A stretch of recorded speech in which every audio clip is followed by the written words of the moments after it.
یہودیوں کے پاس سب سے بڑی طاقت ایول جینیس، نہایت ذہین قوم ہے.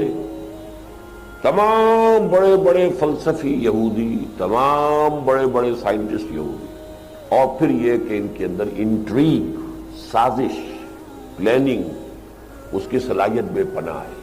نمبر دو یہ کہ ان کا کم تعداد میں ہونا ہی ان کے لیے بہت بڑی نعمت بن گیا ہے. جب کوئی قوم زیادہ بڑی تعداد میں ہوتی ہے وہ پیسو ہو جاتی ہے، ڈھیلی ہو جاتی ہے، لیکن جب کوئی مائنورٹی ہوتی ہے تو مائنورٹی بہت ایکٹیو ہوتی ہے، انٹیگریٹڈ ہوتی ہے. مائنورٹی کو ہر وقت تھریٹ محسوس ہوتا ہے میجورٹی سے. تو ان کا ایک چھوٹی اقلیت ہونا بھی ان کے لیے ایک طرح کی ان کی نعمت ہے کہ اس کی وجہ سے ان میں سینس جو ہے ایک ہونے کا. اور پھر سب سے بڑا چونکہ ان کا تعلق ہے نسل کے ساتھ.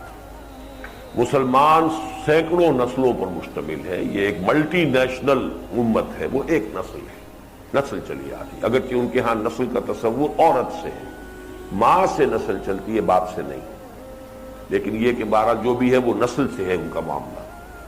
یہ ساری چیزیں ہیں کہ جس کی بنا پر ان کے اندر بہت بڑی قوت ہے ری جنریشن کی. ایک دفعہ تقریباً ختم ہو جاتے ہیں، پھر جاگ جاتے ہیں، پھر ختم ہو جاتے ہیں، پھر جاگ جاتے ہیں. جس قوم میں کوئی اسٹرانگ نیشنلزم ہو اس کے اندر یہ قوت ہوتی ہے. مثلاً جرمنی اسی صدی میں 2 مرتبہ تباہ و برباد ہوا، اور ایسا تباہ و برباد ہوا کہ واقعہ یہ ہے کہ روئنگ ہو گیا بالکل، لیکن دیکھتے ہی دیکھتے دوبارہ اٹھ کے کھڑا ہو گیا. ان کے ہاں بھی ایک بہت اسٹرانگ سینس آف نیشنلزم ہے. وہ یہ کہتے ہیں کہ we are a superior race. بچے کے پیدا ہوتے ہی اور اس کی جو کنڈر گارٹن کی ایجوکیشن ہے وہاں سے شروع ہو جائے گا اس کے اندر یہ خیال پیدا کرنا، وہ جو ہے معاشرہ پیدا کرتا ہے you belong to a superior race. بعین ہی یہ بات جو ہے یہودیوں میں ہے، we are the chosen people of the lord. ہم تو احباء ہیں، اللہ کے ابناء ہیں.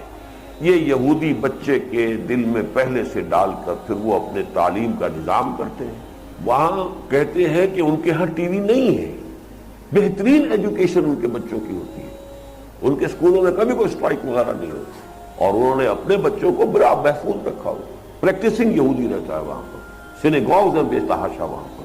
تو وہ ان کو اور ساری امریکن قوم کا بیڑا غرق کروا رہے ہیں وہی یہودی ان ذرائع ابلاغ کے ذریعے سے، ٹیلی ویژن کے ذریعے سے، اور دوسری ان کے اخلاق ختم، ان کی زندگی، ان کا کردار ختم، خود اپنے آپ کو بچا کر رہے ہیں. تو یہ ان میں صلاحیت ہے. اور ایک بات میں نے کہی ہے کہ اللہ تعالیٰ نے ان کو ابھی پریزرو کیا ہوا ہے مسلمانوں کو سزا دینے کے لیے، کہ بدترین سزا. میں مثال دے چکا ہوں، آپ نے پڑھ لی ہوگی اس کتاب کے اندر، کہ مولانا اصلاحی صاحب فرمایا کرتے ہیں کہ فرماتے تھے، اب تو بیچارے اس حال میں ہے کہ وہ کوئی بات چیت کر ہی نہیں سکتے، کہ یو پی کے اس علاقے میں جس سے ان کا تعلق ہے، اگر کسی شخص کو، راجپوت ہیں وہ، راجپوتوں میں سے کسی کو اگر بہت سخت سزا دینی ہوتی تھی، کسی نے کوئی بڑی کمینی حرکت کی ہے، تو چمار کو، گاؤں کے چمار کو بلا کر اس سے جوتی لگواتے تھے اس کے سر پر، کہ ایک تو جوتیاں پڑ رہی ہیں، لیکن جوتی بھی راجپوت کے سر پر راجپوت کی پڑے تو چلو جوتی ہی ہے نا، راجپوت کی تو ہے، لیکن جب چمار کی جوتی پڑتی ہے تو اب اس میں انگریزی کا محاورہ بھی ہے to add insult to injury. ایک تو جوتے کی تکلیف ہے اور ایک انسلٹ ہے کہ چمار مار رہا ہے. تو یہ جو روحانی اور دینی اعتبار سے چمار ہیں دنیا کے، مغضوب علیہم قوم، ملعون قوم، ان کے ہاتھوں مسلمانوں کی پٹائی، توہین، تذلیل، یہ آج ہو رہی ہے. اسی لیے ان کو پریزرو کیا گیا ہے. باقی ان کا آخری انجام بھی اب زیادہ دور نہیں ہے، جیسا کہ میں آپ کو ان سوالات کے ضمن میں بتا چکا ہوں جو پہلے ہوئے.